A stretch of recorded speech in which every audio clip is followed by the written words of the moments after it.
Baik, perkenalkan nama saya Nolita Burusagala. Di sini saya akan mendiseminasikan aksi nyata modul 1 tentang budaya positif.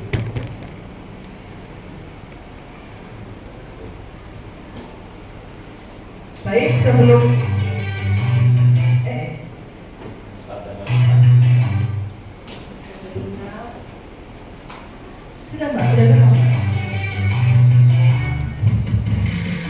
sebelumnya kita bergerak dulu ya teman-teman. Boleh berdiri. Nah, biar kita rileks, biar tidak tegang seperti itu. Kita sama-sama belajar, sama-sama bergerak ya. Iya. Mari kita bergerak yuk. Boleh yang maju ke depan?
Oke, terima kasih. Tepuk tangan untuk kita semua.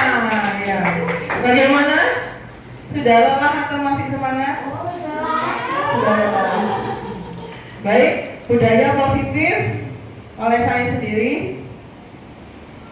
Oke. Konsep inti budaya positif. Nanti kita akan belajar.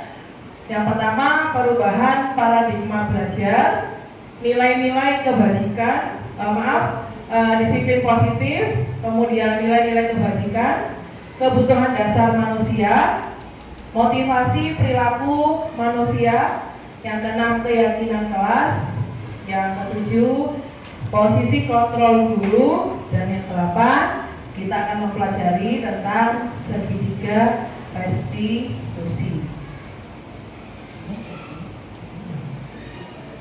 Di sini ada skema profil Pancasila. Yang kita tahu ada berapa Ibu profil Pancasila? Ada berapa Pak Zainul? Nah, apa saja? Beriman, bertakwa pada Tuhan Yang Maha Esa dan berakhlak mulia. Baik, ada 6 ya. Ada 6 pilar. Yang pertama beriman kepada Tuhan Yang Maha Esa. Kemudian ada berkebinekaan global, ada mandiri, gotong royong, bernalar kritis, dan kreatif. Pembelajaran dengan paradigma baru. Pembelajaran dengan paradigma baru merupakan pembelajaran yang dirancang berdasarkan prinsip pembelajaran berdiferensiasi, pembelajaran yang mengakomodir kebutuhan belajar murid, sehingga para peserta didik belajar sesuai kebutuhannya berdasarkan tahap perkembangan sesuai dengan teori psikologi modern untuk mewujudkan profil pelajar Pancasila. Ini adalah paradigma baru. Nah, perubahan paradigma teori kontrol atau teori pilihan. Di sini yang pertama adalah ilusi guru mengontrol murid. Yang kedua, ilusi bahwa kritik dan membuat orang merasa bersalah dapat menguatkan karakter. Yang ketiga, ilusi bahwa semua penguatan positif, efektif, dan bermanfaat. Yang keempat, ilusi bahwa orang dewasa memiliki hak untuk memaksa. Betul nggak Bapak Ibu? Yang pertama, ilusi guru mengontrol murid. Biasanya kalau kita di kelas itu guru sebagai pemimpin, yang mengontrol adalah gurunya. Kemudian kalau yang kedua itu ilusi bahwa kritik dapat membuat orang merasa bersalah. Dikritik, siapa yang pernah dikritik? Saya pun pernah dikritik. Jadi merasa bersalah gitu ya. Kemudian ilusi bahwa semua penguatan positif, efektif, dan sangat bermanfaat. Yang keempat ini semua orang ya Bu ya. Semua orang, kalau kita orang dewasa sama anak-anak kita pasti orang dewasa pasti benar. Tapi di sini kita belajar bahwasanya kita harus mengetahui kebutuhan siswa. Perubahan paradigma kegiatan kekepalan tangan. Nah, coba ini Bapak Ibu.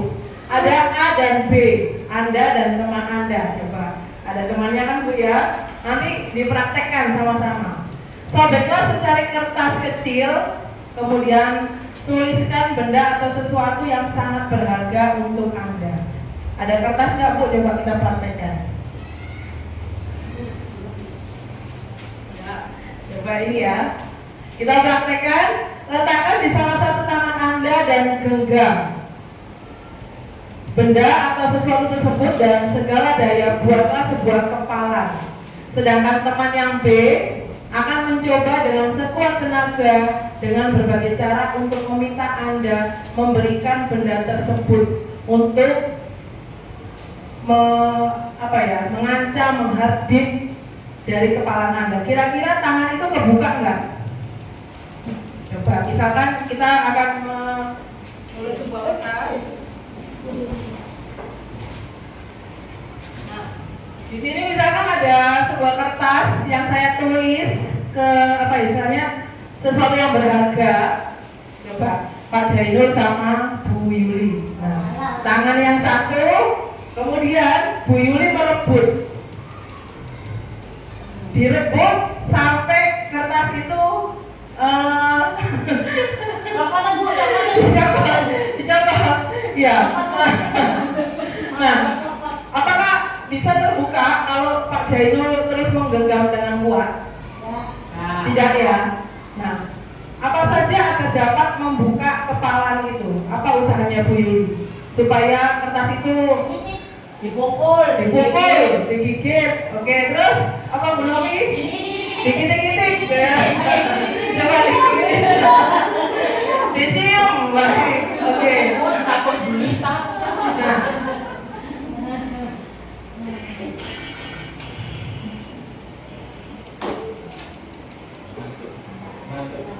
Nah, itu tadi ilusinya adalah bahwa orang kita ini memaksa ya, mengontrol, kemudian kalau dipaksa istilahnya diberikan kritik yang positif itu kita merasa ya siswa pasti ini ya merasa akan bersalah dan sebagainya.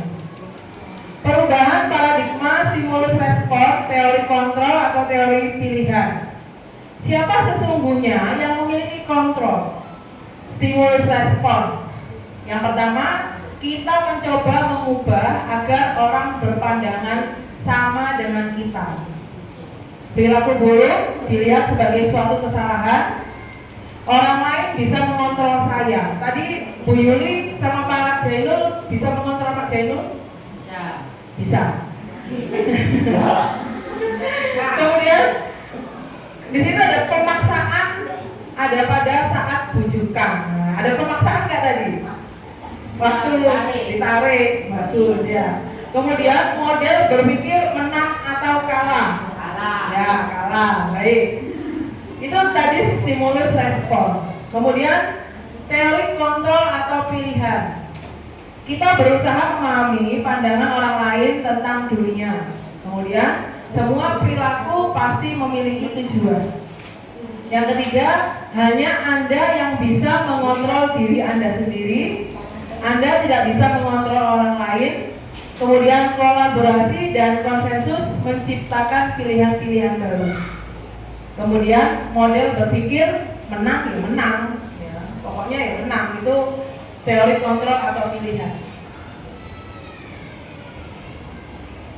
Disiplin positif. Di sini disiplin positif teori kontrol menurut Dr. Williams.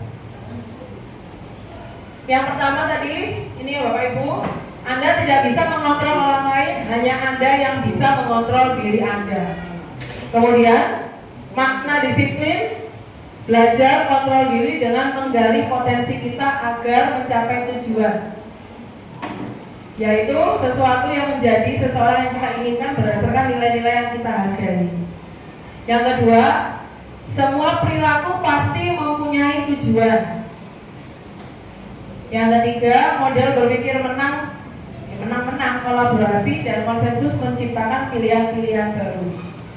Yang keempat, realitas kebutuhan kita berbeda. Kita berusaha memahami pandangan orang lain tentang dirinya.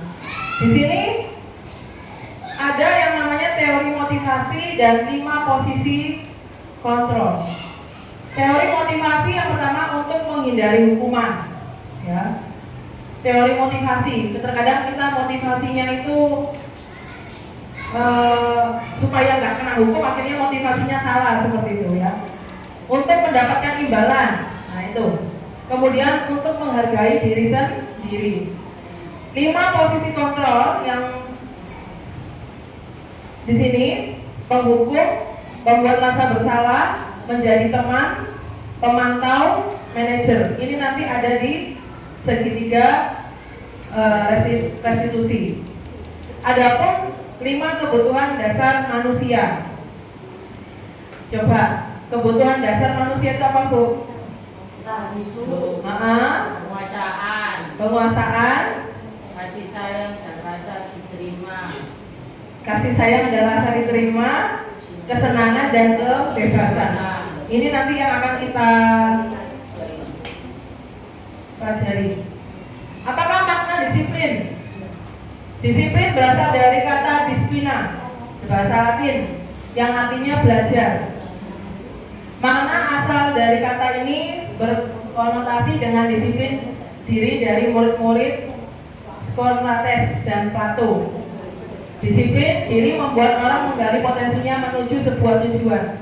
Namun dalam budaya kita, makna kata disiplin telah berubah menjadi sesuatu yang dilakukan seseorang pada orang lain untuk mendapatkan kepatuhan.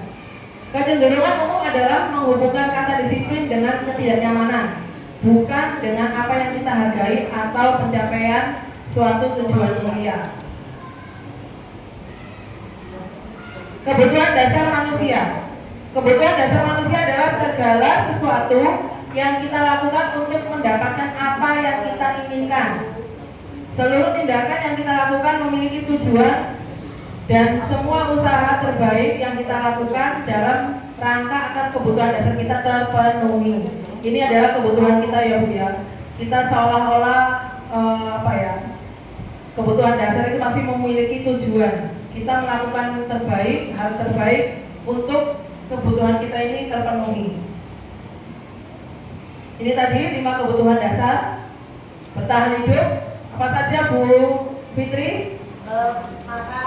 makan, Pakaian, ya. tinggal, kesehatan, dan keamanan. Oke. Kalau kasih sayang dan rasa diterima, Bu Nunung, kasih sayang dan rasa diterima. Kasih sayang, Bu. Apa saja? Berbagi, kerjasama, menjadi bagian dalam kelompok. Kalau penguasaan, kayak tadi itu Pak Jainul menggenggam itu harga diri, keinginan untuk dianggap, memimpin, berprestasi, dan diakui. Kalau kebebasan, mandiri, memiliki pilihan mencoba hal yang baru, mampu mengendalikan arah dirinya. Kalau kesenangan manusia pasti ini ya Bu ya, kebutuhannya adalah ingin bersenang-senang, bersenang-senang, healing ya, bermain, humor, antusiasme dan tertawa ya, kuliner juga ya. Motivasi perilaku manusia.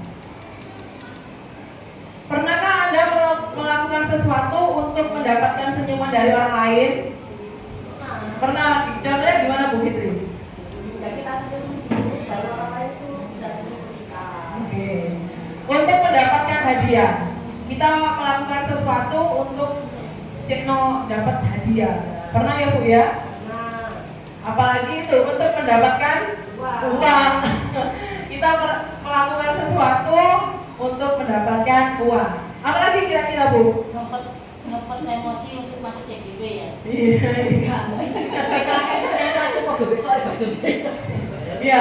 Apalagi kira-kira alasan untuk orang itu melakukan sesuatu?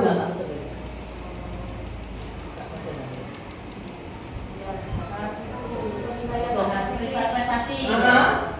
Mendapatkan prestasi dari orang lain. Betul. Kita melakukan sesuatu untuk orang itu senang sama kita. Ya apa caranya ya Bu ya? Dirayu, ditraktir ya kan? Ditraktir bendino ya kan? Terus senang dia dijemput ya kan? alamat terus Iya. Yang pasti selalu minta diperhatikan. Nah, itu dia minta diperhatikan karena kebutuhan dasar tadi adalah manusia butuh perhatian. butuh perhatian dan Ya. kasih sayang. Kasih sayang betul. Diana Grosser dalam bukunya itu ada 3 ya Bu ya, untuk menghindari ketidaknyamanan atau hukuman. Kemudian untuk mendapatkan imbalan atau penghargaan dari orang lain, untuk menjadi orang yang mereka inginkan dan menghargai diri sendiri dengan nilai-nilai yang mereka percaya, misalkan menggunakan barang-barang branded ya, supaya diakui, supaya apa ya, mereka itu dikenal, melakukan berbagai banyak cara. Di sini ada pertanyaan Ibu. Ya. Bila kita ada di sekolah, Anda tidak ada peraturan, ya, tidak ada peraturan yang mengharuskan guru memakai atribut lengkap dan tidak ada surat teguran bagi guru yang tidak memakai. Juga tidak ada atasan yang memuji Anda. Apakah Anda akan tetap memakai atribut lengkap? Kadang-kadang Saya pakai loh. kalau Bu Novi Saya enggak lah, sama saya. ya, Kalau saya harus ya. Berarti tidak ada peraturan, kita harus tetap disiplin, betul, tetap menjalankan peraturan tersebut. sekolah jatuh dulu loh. Ini jatuh boleh jatuh ada jatuh. Menurut Anda dari yang ketiga tadi, yang untuk diakui, kemudian supaya dihargai, motivasi manakah yang sesuai dengan berdasarkan jawaban Anda yang tadi, yang peraturan, yang memakai atribut tadi? Oh iya. Ya, karena sudah disumpah. Karena sudah Adanya dihargai. Nah. Dan kalau kita sudah berusaha payah untuk menjadi kawan ya. Jadi kita harus mau nggak mau menjaga. terus dilihat kulitnya itu kan bagus pakai atribut ya. Tapi guru atributnya mana? Tidak pas ada Baik. Kalau sholat nggak pakai papan dan kelihatan mereka. Kalau mereka tidak tahu ya kemarin. Nah, menurut Anda, Absen saya pakai ya dulu nanti. Salah dulu. menurut Anda dari ketiga jenis motivasi tadi, motivasi manakah yang saat ini paling banyak mendasari perilaku murid-murid kita di sekolah? Kasih sayang. Apa Bu? Motivasi apa? Kasih sayang. Kenapa kok kasih sayang Bu Ani? Karena ternyata ini pengalaman saya ya, pengalaman saya di kelas 6 kemarin itu Ternyata banyak wali murid itu yang bahkan tidak menanyakan kamu hari ini belajar apa. Jadi ketika anak-anak itu dipanggil nak, itu rasanya kayak melayang. Ibu panggil nak. Emang kenapa dengan kata-kata nak? Ibu bercanda manggil nak. Berarti kan di rumah dia kurang kasih sayang. Makanya dia mencari kasih sayang di sekolah. Bapak ibu guru harus bisa memberikan kasih sayang di sekolah. Setuju? Setuju. Apalagi Bu? Perhatian. Ya, Dengan bagaimana? perhatian kepada murid, tentunya murid akan merasa senang, bangga bahwa selain kita diperhatikan orang tua di rumah, ternyata Bapak Ibu juga perhatian dengan kita. Ya, terima kasih. Tepuk tangan untuk kita semua. Ya, jadi yang saat ini yang mendasari perilaku siswa kita di sekolah yang tadi dikatakan oleh Bu Hani, yaitu tadi kasih sayang, ya, kasih sayang dan perhatian. Yang pertama, untuk menghindari ketidaknyamanan atau hukuman. Tadi melakukan sesuatu supaya anak itu terus ikut aja, yang penting nggak dihukum, ya, yang penting memperoleh tujuan, ya, anak itu supaya menghindari ketidaknyamanan ini. Di sini ada sebuah pernyataan Ibu, nanti kita telah bersama-sama. Iva kurang menguasai pelajaran matematika, sehingga pada saat pelajaran tersebut berlangsung, dia lebih banyak berdiam diri atau menggambar di buku pelajarannya. Pada saat guru matematikanya Pak Seno menanyakan pertanyaan Iva, menjadi gugup dan tidak sengaja menjatuhkan tasnya dari kursi, serta tiba-tiba menjadi gagap pada saat berupaya menjawab. Seluruh kelas pun tertawa melihat perilaku Iva yang berbicaranya tergagap dan terkejut. Pak Seno pada saat itu membiarkan teman-temannya ikut tertawa. Kemudian Iva malu, kemudian Iva malah disuruh maju ke depan oleh Pak Seno, gitu ya. Karena tidak bisa menjawab pertanyaan, Pak Seno membiarkan teman-temannya sekali lagi untuk tertawa melihat Iva di depan kelas, sambil diberikan di sini diberikan apa ya? Pak Seno menyuruh memegang ujung hidungnya karena tidak dapat menjawab pertanyaan di depan kelas. Pertanyaannya, apakah Anda, Bapak Ibu, setuju dengan tindakan Pak Seno terhadap Iva? Kenapa Pak? Alasannya kenapa Pak?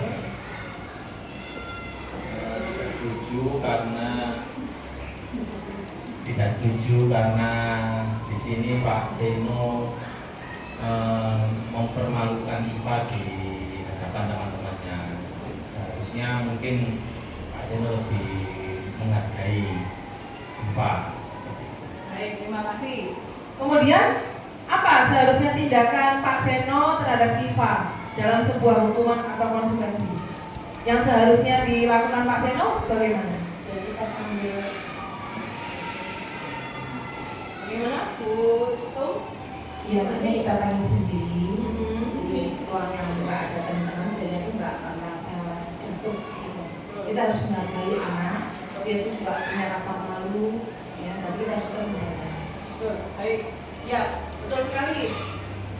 Kita di sini tidak boleh ya Bu ya menjatuhkan anak di depan teman-temannya.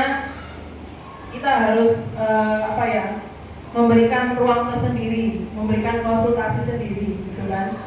Kalau yang dilakukan oleh Pak Seno ini malah akan membunuh mental siswa kita, dan itu biasanya akan teringat sampai dia tumbuh dewasa seperti itu.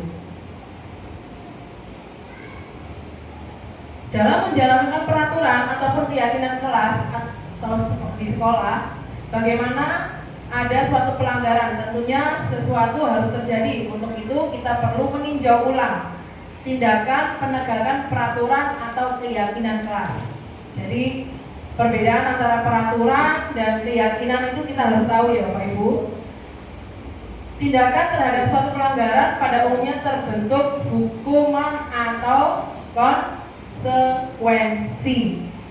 Apakah tadi kita akan membuat ini ya nanti ya, membuat keyakinan kelas atau kesepakatan kelas. Nanti kita akan buat bersama-sama. Oke. Hukuman atau konsekuensi kita telah bareng-bareng. Di sini ada pertanyaan. Hukuman itu bersifat tidak terencana atau tiba-tiba.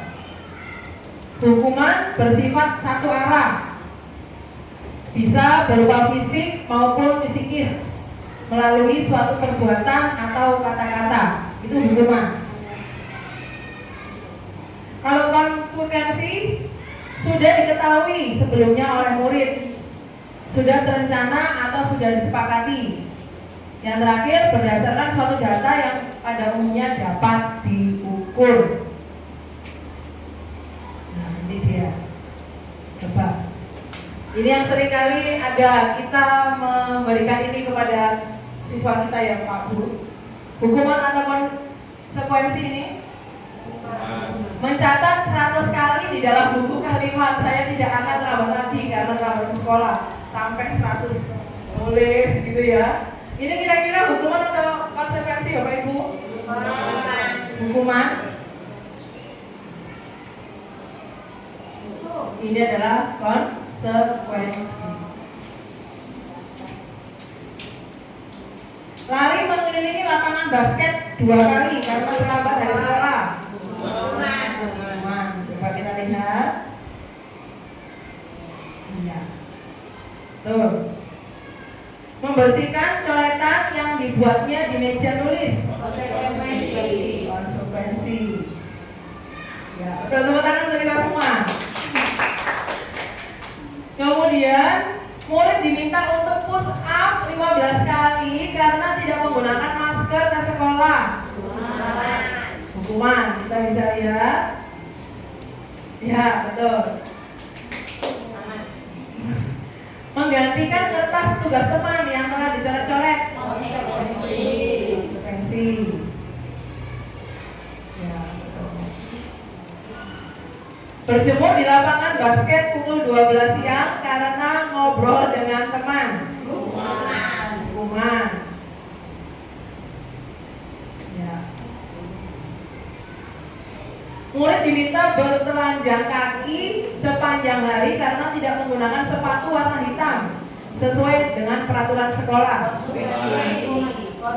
Yuk, konsekuensi apa? Hukuman. Kalau buatin? Hukuman. Kalau Bu Fitri? Konsekuensi. Bu Isti? Oke, kita buka. Hukuman. Bukan untuk buatin. Berdiri depan kelas sambil mengangkat kaki satu karena tidak bisa menjawab pertanyaan. Hukuman. Iya, betul. Membersihkan tumpahan air di meja tulis karena kesenggol pada saat belajar. Konsekuensi. Baik. Kehilangan 10 menit jam istirahat untuk mengerjakan tugas karena terlambat datang dan tertinggal pelajaran 10 menit. Konsekuensi. Oke. Baik. Kita dapat memberikan kesimpulan menurut dari contoh-contoh yang tadi. Berarti menurut Bu Isti, hukuman itu yang seperti apa?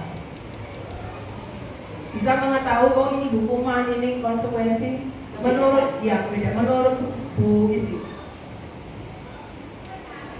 Untuk yang pertama, hukuman itu karena anak-anak itu dia melanggar aturan tata tertib, jadi harus dikasih hukuman dengan syarat yaitu tadi karena dia tidak tertib akhirnya mendapat hukuman. Hukumannya tentunya tidak yang maksudnya berat, tapi dia bisa mengerti kalau dia dihukum berarti dia harus Melakukannya. nah, Kalau konsekuensi? konsekuensi itu sudah aturan, sudah.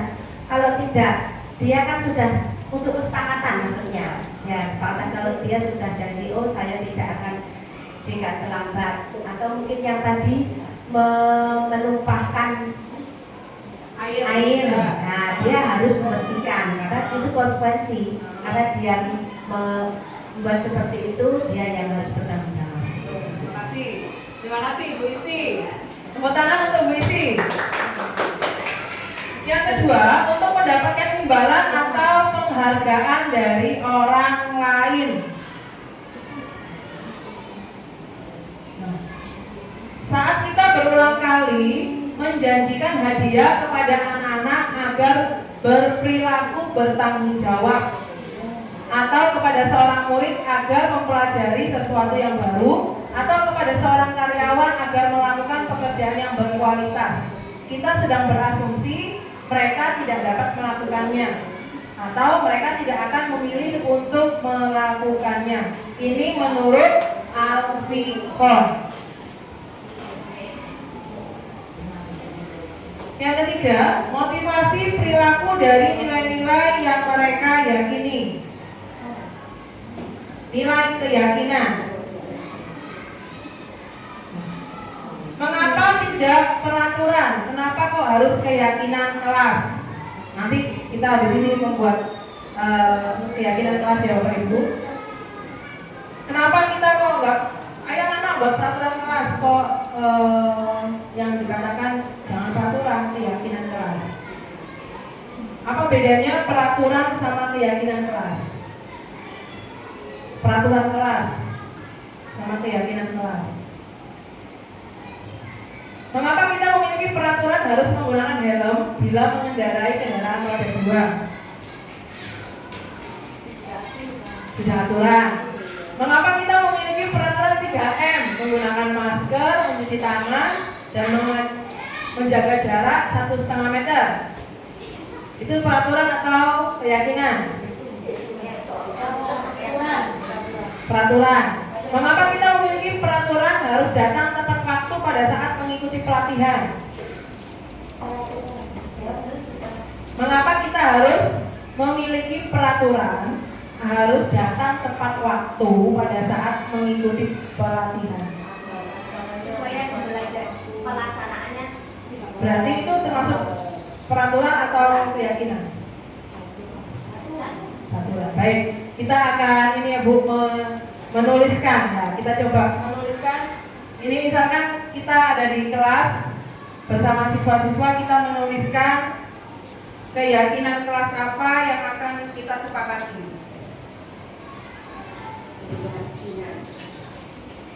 Bisa dibantu nanti ya.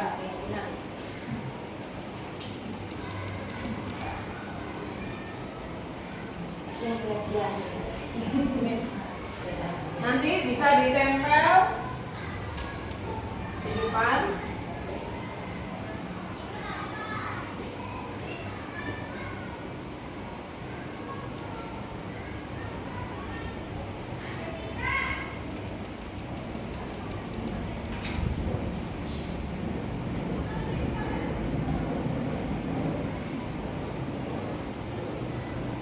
Ya teman-teman, boleh ditempel di depan.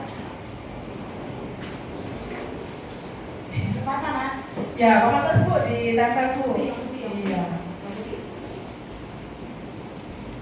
Bu Fitri nangkal Bu. Ya kan berbeda dari yang lain. Oke. Loh, Kak Bida ini. Oh, belum? Oh iya ya, maaf.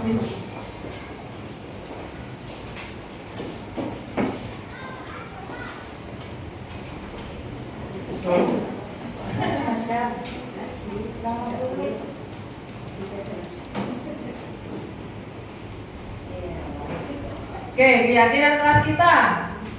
Di sini ada disiplin, ada yang bilang guru harus ramah pada siswa, disiplin dalam belajar, disiplin, fokus.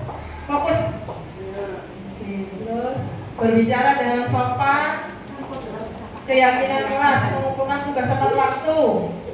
Oke, kita akan pisahkan ya Bapak Ibu. Disiplin, ini disiplin sama. Disiplin dalam belajar juga sama. Guru harus ramah. Guru harus ramah di sini.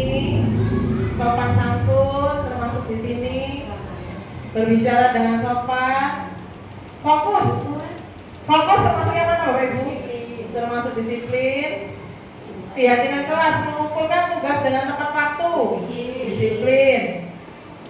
Ini juga disiplin. Berarti yang kita buat ini tentang keyakinan kelas, tentang kedisiplinnya Bapak Ibu. Disiplin itu banyak. Salah satunya adalah disiplin dalam berpakaian, ya. Mengumpulkan tugas tadi di situ. Siapa yang nulis tadi Bapak Ibu? Mengumpulkan tugas. Nah, di sini ada tabel kegiatan pendalaman keyakinan kelas, ada tabel T dan tabel Y. Ya, di sini ada hormat, bekerja, diterima dan dimiliki.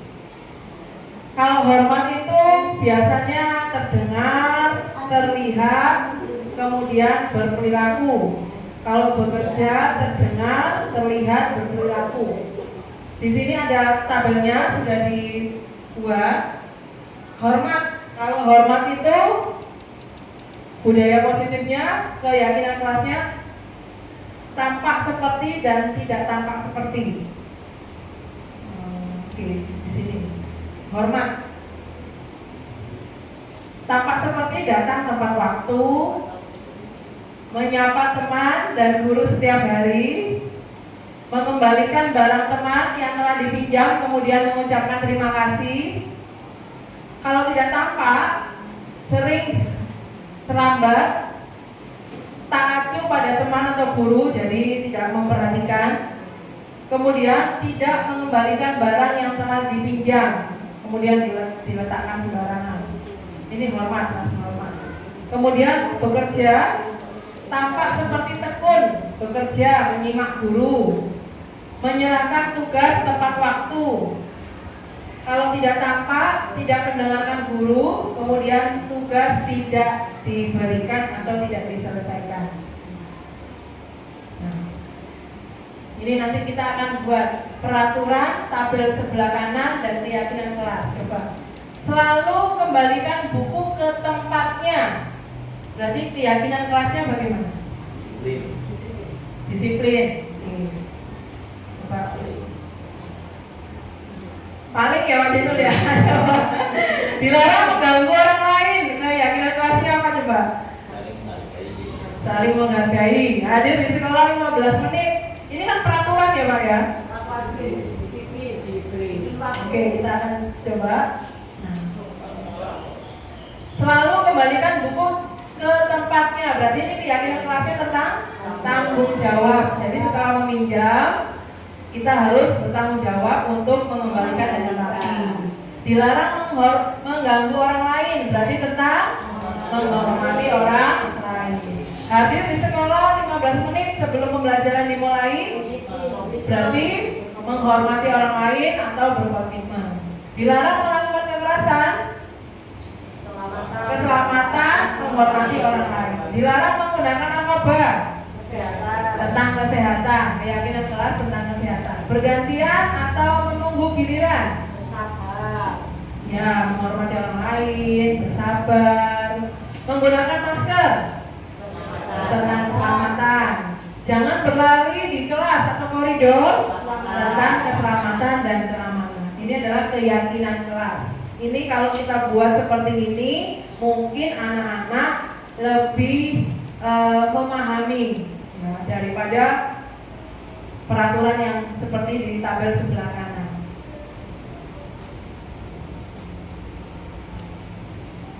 Kemudian kita akan mempelajari 5 posisi kontrol. 5 posisi kontrol dalam restitusi adalah proses perjalanan seorang pendidik agar dapat mengenali dirinya. 5 posisi kontrol seorang guru yaitu sebagai penghukum, pembuat rasa bersalah, kemudian kita sebagai teman, kemudian pemantau atau monitor, yang terakhir adalah manajer. Kira-kira Bapak Ibu, biasanya kita di kelas ini kan sebagai ini semua yang lebih apa ya, yang cenderung kita lakukan biasanya. Yang mana Bapak Ibu? Apakah kita sebagai penghukum? Sebagai teman? Baik. Kita akan mempelajari 5 posisi kontrol. Penghukum. Penghukum itu adalah berarti yang guru berbuat, menghardik, menunjukkan, menyakiti, menunjuk-nunjuk, menyakiti, menyindir. Kemudian guru berkata, kalau kamu tidak melakukannya, awas ya, rasakno. Nah, itu penghukum. Hasil memberontak, menyalahkan orang lain, kemudian berbohong. Kemudian mengaitkan dengan dunia, murid meletakkan guru di luar dunia, berkualitas. Ya. Kemudian murid berkata, biarkan saja, nanti juga marah-marah lagi. Akhirnya muridnya ini kebiasaan, tidak memperhatikan, tidak mempunyai rasa takut seperti itu. Dampak pada muridnya adalah mengulangi lagi dan lagi. Ini penghukum. Inilah kalau kita menjadi posisi kontrol penghukum. Malah anak-anak apalagi zaman sekarang Bapak Ibu, kalau diberikan hukuman nggak malah anak itu nggak malah sadar diri, tambah menjadi jadi. Betul. Ini adalah posisi kontrol saat kita menjadi seorang penghukum. Yang kedua adalah pembuat merasa bersalah. Guru berbuat, berceramah, mengatakan seharusnya ibu kecewa dengan kamu hari ini, seperti itu ya. Kemudian guru berkata ini ya, mengaitkan, murid meletakkan guru di dalam dunia yang berkualitas. Guru berkata, kamu seharusnya sudah tahu, ibu lelah sekali mengatakannya. Maafkan saya Bu, gitu ya. Biasanya anak-anak merasa bersalah seperti itu. Hasil yang diberikan adalah menyembunyikan, menyangkal atau berbohong. Dampaknya anak merasa rendah diri atau minder. Jadi kalau kita sebagai posisi kontrol pembuat rasa bersalah, dampaknya adalah anak ini akan minder seperti itu. Nah, yang dikatakan oleh Bu Novi tadi, posisi kontrol kita sebagai teman. Guru berbuat, membuatnya alasan-alasan untuk muridnya. Biasanya murid meletakkan guru sangat penting di dunia berkualitas. Jadi kita sebagai teman, seperti itu. Kemudian guru berkata, ayolah lakukan demi ibu. Masa kamu tidak mau? Ibu kan pernah bantu kamu. Jadi memposisikan murid itu sebagai teman kita. Pasti muridnya akan berkata, saya pikir bapak ibu teman saya, ternyata begitu ya. Hasilnya adalah ketergantungan. Nah ini apa ya? Baik, tapi jangan keterusan. Akhirnya apa? Kalau kita juga memposisikan kita sebagai teman kepada siswa, akhirnya apa? Hasilnya ketergantungan. Dampak yang terjadi pada murid adalah lemah, tidak mandiri. Jadi murid kita menjadi ketergantungan kepada gurunya. Apalagi panggil gurunya biasanya biasanya bestie, ya kan? Bestie seperti itu nggak boleh, Bapak Ibu. Tetap kita harus memposisikan kita sebagai pendidik yang benar-benar memberikan istilahnya edukasi untuk anak-anak kita. Kemudian posisi kontrol pemantau. Guru berbuat, menghitung dan mengukur. Kaitannya adalah murid meletakkan guru peraturan dan hukum di dunia berkualitas. Ini menghitung. Misalnya, kamu nggak ngerjakan PR, ayo lari, maju, lari 10 putaran. Guru berkata, apa peraturannya? Murid berkata, berapa banyak bintang yang saya harus peroleh atau harus saya tulis. Misalnya yang kayak tadi, yang semula yang kita pelajari, anak-anak disuruh menulis maafkan saya, saya sampai 100 kata atau 100 kalimat itu kita sebagai pemantau. Hasilnya apa? Menyesuaikan diri bila diawasi.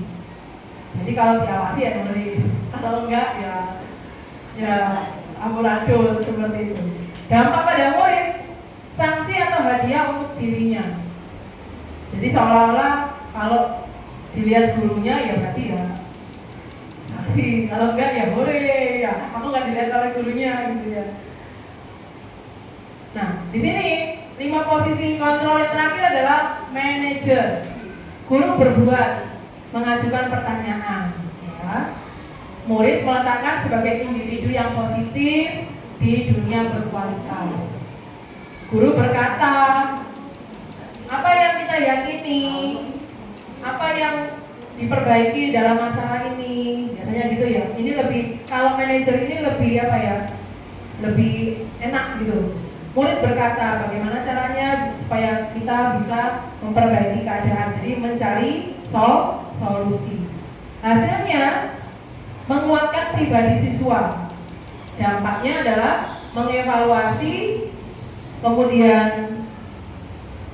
bagaimana cara memperbaiki diri, jadi menemukan solusinya. Ini adalah posisi kontrol kita sebagai manajer. Kira-kira dari 5 yang tadi Bapak Ibu, dari 5 posisi kontrol yang tadi, kita ini paling enak seharusnya posisi kontrol yang bagaimana? Yang mana Bu Fitri? Manajer. Oke, menurut pengalaman Bu Fitri, kenapa memilih yang manajer? Yang pertama, kalau kita menempatkan diri sebagai manajer itu tidak langsung menjudge siswa ketika melakukan kesalahan, tapi kita harus mengajukan pertanyaan terlebih dahulu. Kenapa seperti itu? Nah, terus sampai nanti bisa hasilnya itu kita bisa dampaknya ke siswa itu nggak merasa terkucil, nggak merasa malu, tapi bisa mengevaluasi diri, bisa mengintrospeksi diri seperti itu. Jadinya ya lebih ke manajer biar tidak kena, setelah itu siswa itu jadi kena mental kalau terus-terusan kita melakukan kesalahan terus harus kita hukum seperti itu. Baik, terima kasih. Tepuk tangan untuk Bu Fitri.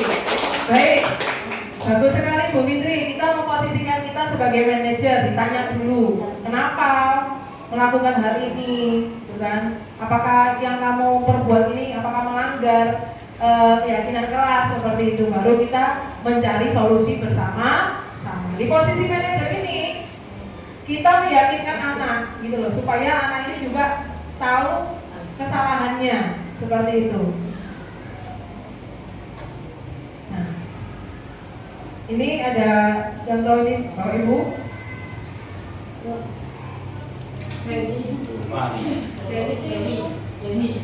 Kita simak ya.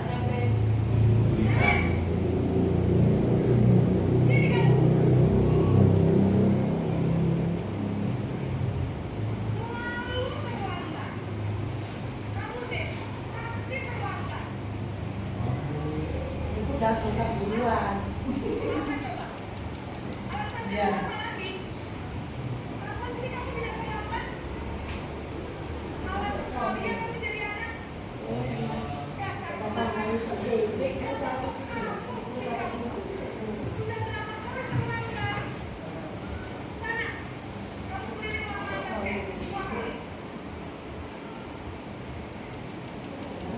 Oke. Dari video ini apa yang terjadi Bapak Ibu? Ya Bruno?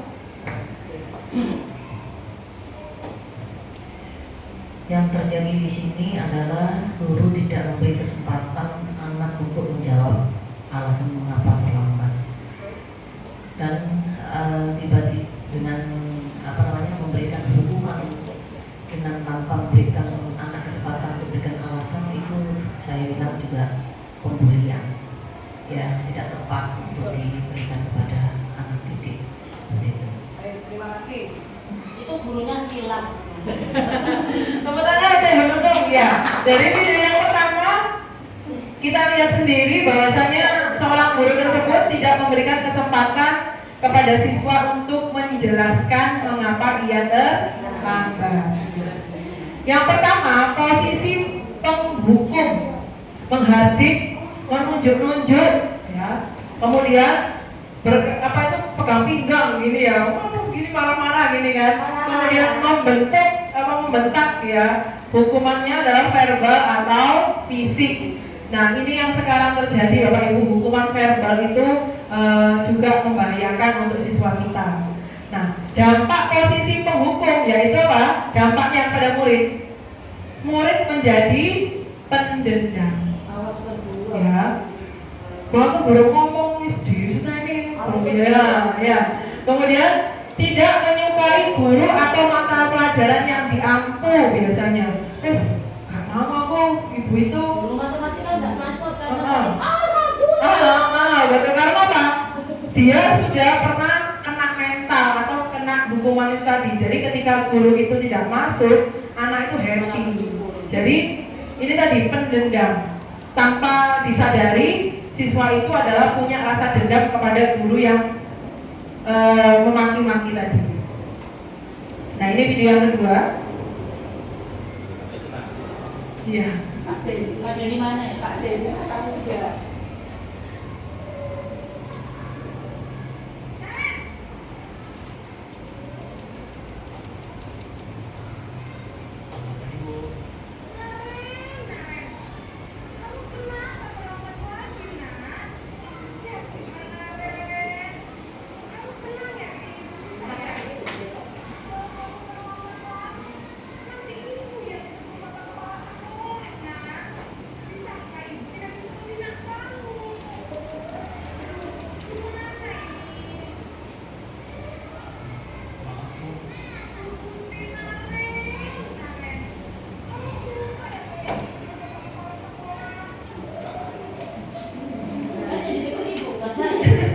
Kalau yang video yang kedua coba kita memposisikan guru sebagai apa coba? Kayaknya nadanya lebih ini ya, lebih cooling down, lebih halus coba. Iya. Gimana Bu Ani? Nadanya memang halus, nggak kasar, nggak menunjuk-nunjuk, nggak mayang-mayang, tapi lebih menusuk di hati. Sudah minta maaf masih saja. Gimana ditegur nanti kalau pas sekolah, kan urusannya ibunya, bukan urusan saya. Jadi posisi baik, terima kasih Bu Ani. Oke, yang kedua ini kita memposisikan sebagai apa? Kalau yang tadi pertama sebagai penghukum, yang kedua adalah ya pembuat merasa bersalah. Jadi kayak jadi anak itu gitu kan. Suara cenderung melembut, tenang. Namun kata-katanya menyalahkan murid. Yang kedua, guru akan menyatakan hal-hal yang merasa kesalahan ada pada murid dengan membuat guru menderita. Nanti kan senang tak aku dipanggil kepala sekolah gitu kan. Jadi membuat rasa bersalah. Dampak posisi pembuat merasa bersalah yaitu membuat murid merasa bersalah atau identitas merasa gagal. Berarti aku bukan siswa yang baik, ya ampun gitu ya.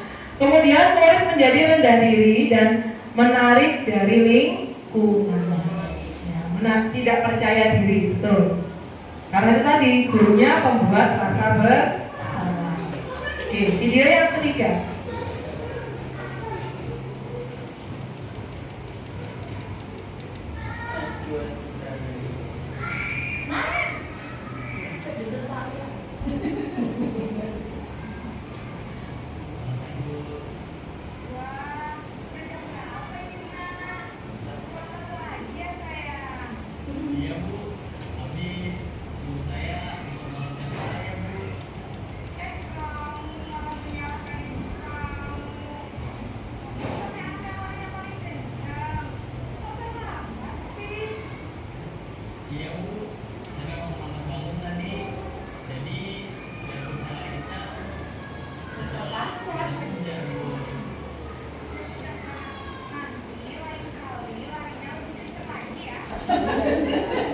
Iya, coba Bapak Ibu kita simak tadi face dari guru dan murid itu lebih gimana? Muridnya senyum, kayak gak ada rasa bersalah.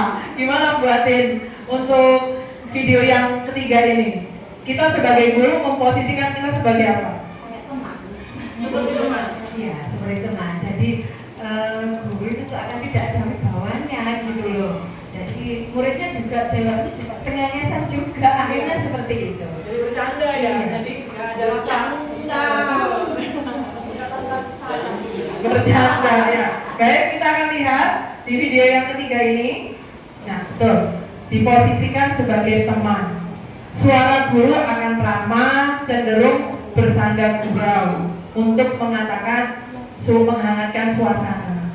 Dampak biasanya itu tadi, dampaknya itu tadi yang dikatakan Bu Atin tadi, murid akan bergantung kepada satu orang. Faktor ketergantungan. Kemudian murid tidak mandiri dan tidak bisa berpikir untuk diri sendiri. Jadi ya kita diberikan alasannya ya karena ibunya gak bangun atau karena larinya kurang kejar. ya larinya kurang kencang seperti itu ya. Memposisikan sebagai teman.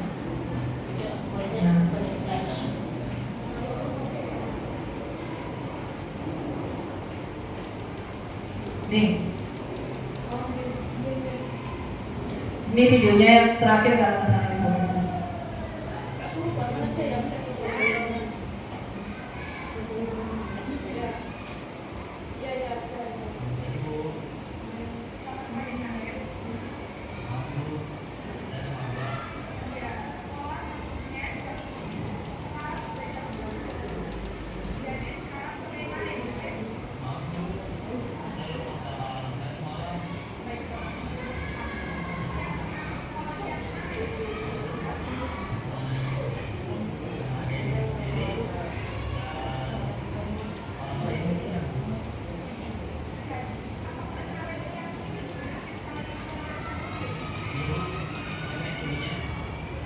Oke. Yang keempat ini videonya bagaimana, Bu? Sebagai manajer, baik. Ya, posisi sebagai manajer karena apa? Suaranya netral, tidak mendominan kepada siswa, tidak emosional, tidak terlalu ramah dan tidak terlalu bernada tinggi. Kemudian di sini tercipta identitas positif. Ya, ditanya keyakinan kelas apa yang sudah dilanggar. Jadi siswa itu memahami kesalahannya. Guru akan dengan tulus mengajukan pertanyaan-pertanyaan bermakna sehingga membuka pikiran siswa. Guru membimbing siswa untuk memecahkan masalahnya secara mandiri, dicari solusinya. Kenapa kok terlambat? Nah, dampak yang terjadi pada posisi manajer yaitu murid mandiri, percaya diri dan dapat memecahkan masalah. Baik. Nah, yang berikutnya yaitu segitiga restitusi. Ini kita. Pengertian restitusi. Restitusi adalah proses menciptakan kondisi bagi murid untuk memperbaiki kesalahan mereka, sehingga mereka bisa kembali pada kelompok mereka dengan karakter yang kuat. Restitusi bukan untuk menembus kesalahan, tetapi restitusi adalah sebuah tawaran dan bukan paksaan. Restitusi fokus pada solusi dan dapat mengembalikan murid yang berbuat salah kepada kelompoknya. Pengertian restitusi. Segitiga restitusi merupakan tahapan. Nah, kita sudah masuk ke tahapannya ya Bapak Ibu. Tahapan tindakan yang dilakukan oleh guru untuk membawa siswa menaati kesepakatan kelas yang telah ditetapkan, kemudian mengikuti, mengakui secara sadar dan terbuka ketika melakukan kesalahan, serta merasakan kenyamanan ketika sudah berperilaku jujur. Ini hubungannya dengan keyakinan kelas, seperti itu.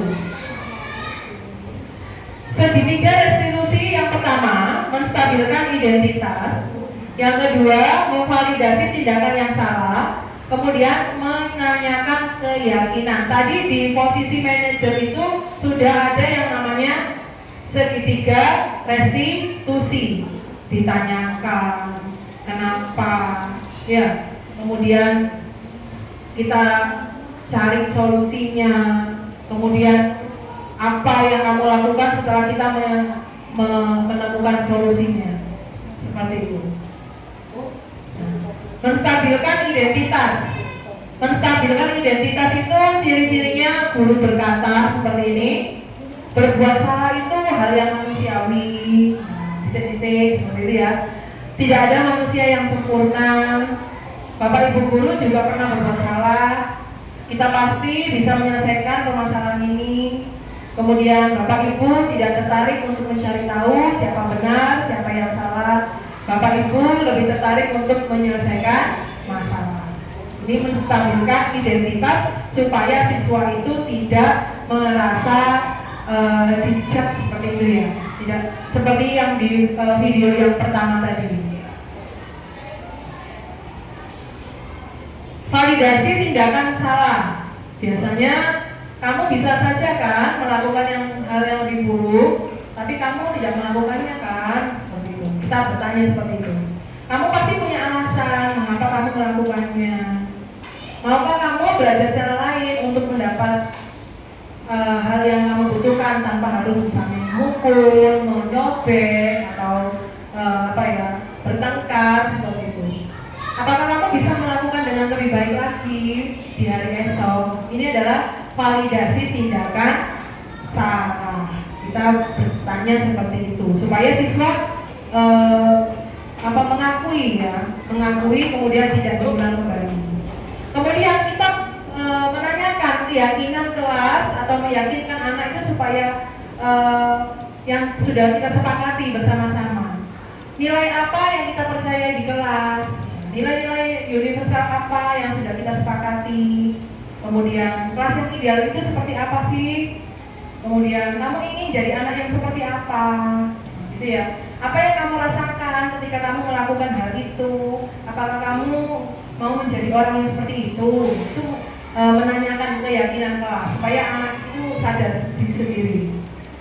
Nah, ini saya akan membuat skenario ya. Skenarionya itu kasus yang ada yaitu di sini saya membuat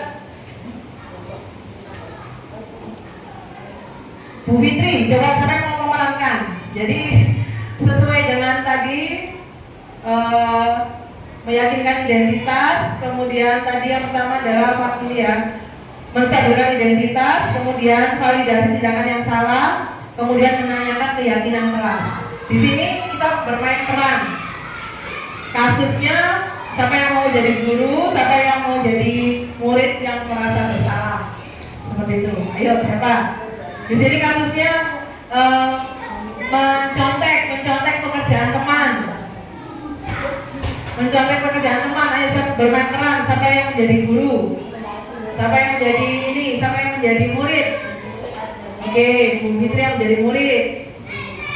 Yang menjadi gurunya siapa? Kak Zainul. Kita bermain peran.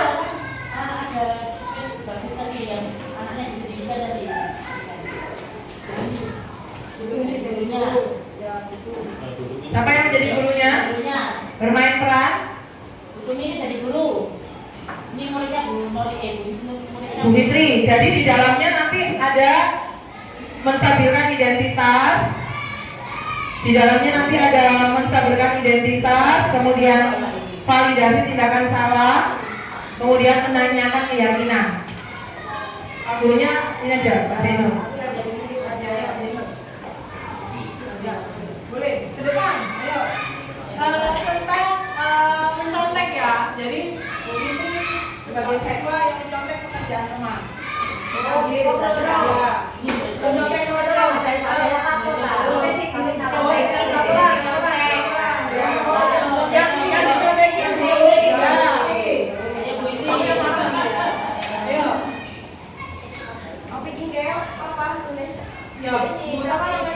Bu Isti itu nyontoh pekerjaannya. Bu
Fitri nyontek. Oh ya. Sini Fitri, sini.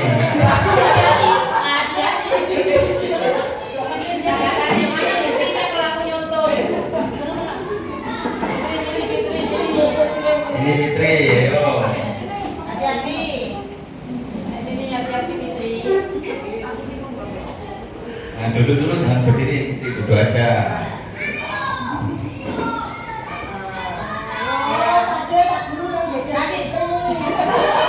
Nanti malam mau makan di mana?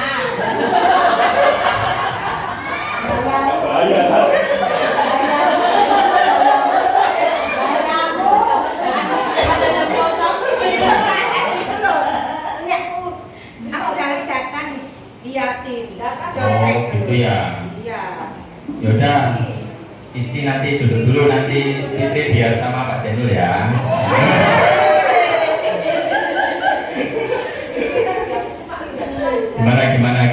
Gimana ceritanya?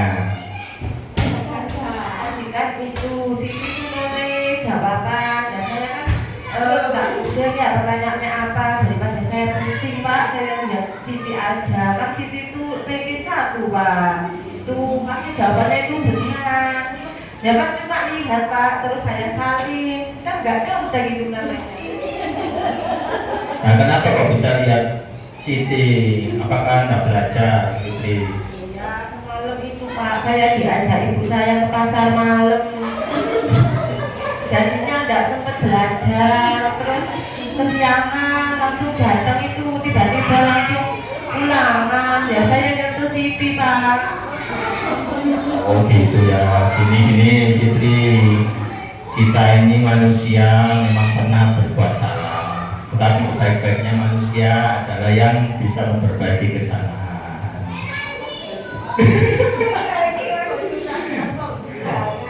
Oke, ini Fitri, ingat keyakinan kelas kita apa saja?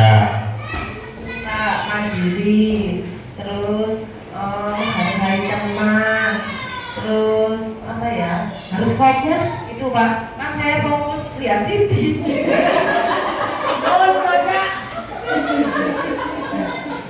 Baik, jadi kira-kira keyakinan kelas apa yang perlu Fitri tingkatkan supaya bisa menjadikan diri Fitri ini lebih baik lagi ke depannya? Berarti saya itu harus mandiri Pak, harus belajar, mempersiapkan kalau besoknya itu ada ulangan, tidak boleh ikut emak malam, gitu ya. Bagus luar biasa. Jadi solusinya gimana supaya Fitri bisa mandiri mengerjakan tugas sendiri tanpa harus melihat temannya? Coba. Yang pertama berarti saya harus belajar. Yang kedua ini nggak boleh deket sama Siti biar nggak ngelirik Siti lagi gitu Pak. Kan nanti bisa saya duduk sendiri jadi nggak nyontek ke Siti gitu. Oh, minta duduk sendiri. Nggak cukup bangkunya. Kalau diajak emak, Kalau diajak emak nggak mau wes, pokoknya dikasih salut buat sekolah. Oke, bagus sekali ya Fitri ini sudah bisa mencari solusi dari permasalahan ini. Solusinya belajar. Terus apabila diajak maknya ke pasar malam nggak mau ya, kalau ada ulangan ya harus belajar di rumah.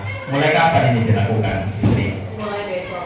Nanti malam Pak, nanti malam jadwalnya. Nah, saya ini ngajak lagi ke pasar malam yang sebelah. Saya nggak tahu nanti kan gitu Pak, karena besok ada ulangan lagi. Oh bagus, 4 jempol buat Fitri. Oh, bagus. Oke, saya tunggu ya untuk untuk pelaksanaan keyakinan kelasnya, mulai nanti Fitri belajar nggak ke pasar malam, belajar di rumah. Oke, baik, kembali lagi Fitri ke tempatnya. Baik, terima kasih. Tepuk tangan untuk Pak Jainul dengan Bu Fitri yang diadegankan oleh Pak Jainul dan Bu Fitri tadi. Ada yang ini tadi ya, menstabilkan identitas. Tadi Pak Jainul tadi sudah melakukan hal ini, ya, berbuat salah itu hal yang manusiawi seperti itu, menstabilkan identitas. Tidak ada manusia yang sempurna seperti itu, ya. Kemudian yang dilakukan oleh Bapak Jainul sebagai manajer yaitu validasi tindakan salah. Kamu bisa saja melakukan hal yang lebih buruk, gitu ya. Kenapa kamu melakukannya? Kenapa kamu tadi mau mencontek, gitu ya? Nah, ini adalah memvalidasi tindakan salah. Kemudian yang dilakukan oleh Pak Jainul meyakinkan Fitri, jadi menanyakan kembali keyakinan kelas apa yang sudah dilanggar dan keyakinan kelas apa supaya tidak diulang lagi. Apa nilai yang kita percayai atau disepakati, gitu kan? Kemudian kelas kita yang ideal ini seperti apa, mencontek itu boleh apa tidak, seperti itu. Nah, itu yang dilakukan oleh kita sebagai kontrol guru, sebagai manajer, seperti itu. Baik, terima kasih. Ada pertanyaan untuk hari ini? Sudah paham? Baik. Terima kasih. Saya harapkan budaya positif ini kita laksanakan di kelas kita masing-masing, di sekolah kita, supaya kita bisa bergerak bersama, bisa menuntun siswa kepada pembelajaran yang memerdekakan siswa. Dari saya sekian. Terima kasih, selamat sore. Wassalamualaikum warahmatullahi wabarakatuh. Refleksi dari modul 1.4 tentang disiplin positif, yakni para siswa pada kurikulum merdeka memiliki hawa-hawa merdeka. Disiplin di sini mereka melakukan segala sesuatu sesuai dengan kodratnya, kodrat alam dan juga kodrat zamannya. Untuk disiplin ini mereka dapat melakukan, apabila mereka melakukan kesalahan, dilaksanakan melalui segitiga restitusi, yaitu identifikasi, validasi kegiatan yang salah, dan kesepakatan. Untuk itu kita sebagai guru selalu memberikan motivasi ke siswa agar selalu melaksanakan disiplin positif. Jadi tidak harus ada penghargaan atau hukuman. Jadi mereka dengan sadar melakukannya. Terima kasih Bu Rita.